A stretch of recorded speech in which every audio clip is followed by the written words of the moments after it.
Peace and blessings, my brothers and sisters. Welcome to the fourth week of Advent. And here we are preparing our hearts for Christmas, preparing our hearts for the coming of the Lord.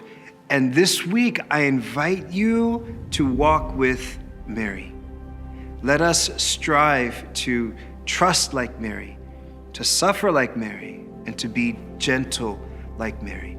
What would some of our family celebrations be without mothers, right? And, even some people who've lost their mother recently, like this is the time where we feel, right, the loss of our mother. And if anybody is in that, please know that I'm praying with you.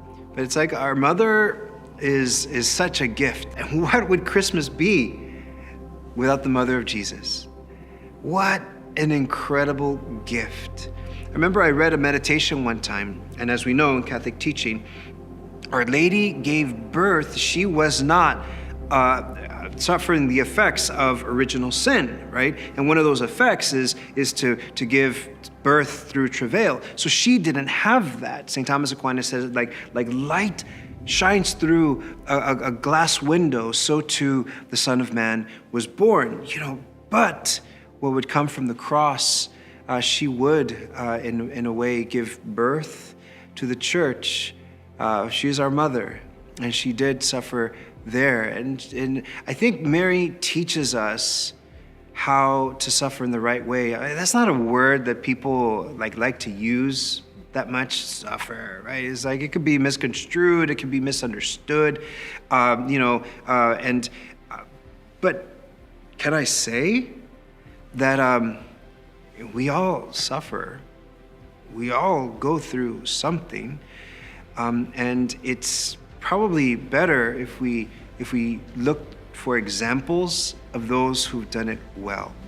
And remember, when Jesus was born, and the presentation in the temple of the baby Jesus, the prophet Simeon in Luke chapter 2 comes up and scoops baby Jesus up and is just like probably dancing in the temple because he has been waiting. The prophetess Anna as well, in all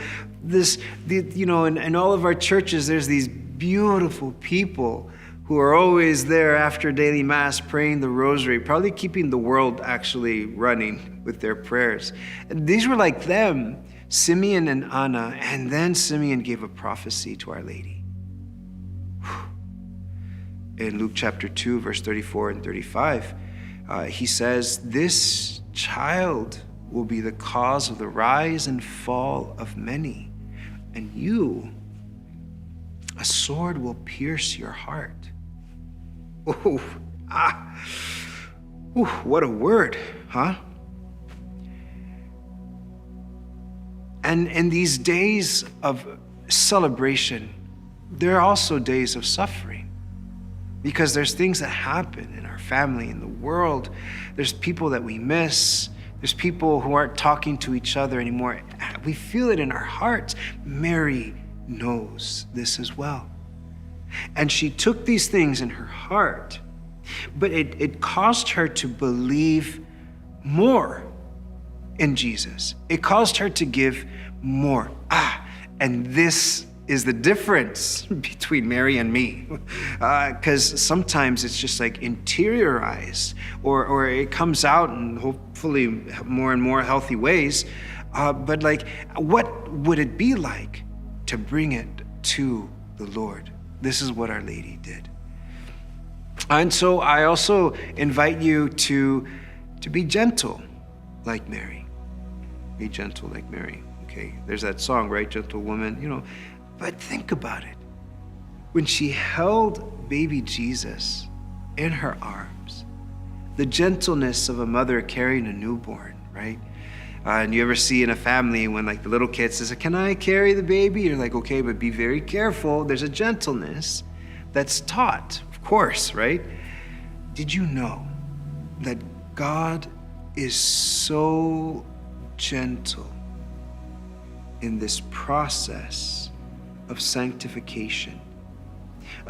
Like the power of grace necessary for the conversion of one person is beyond our imagination.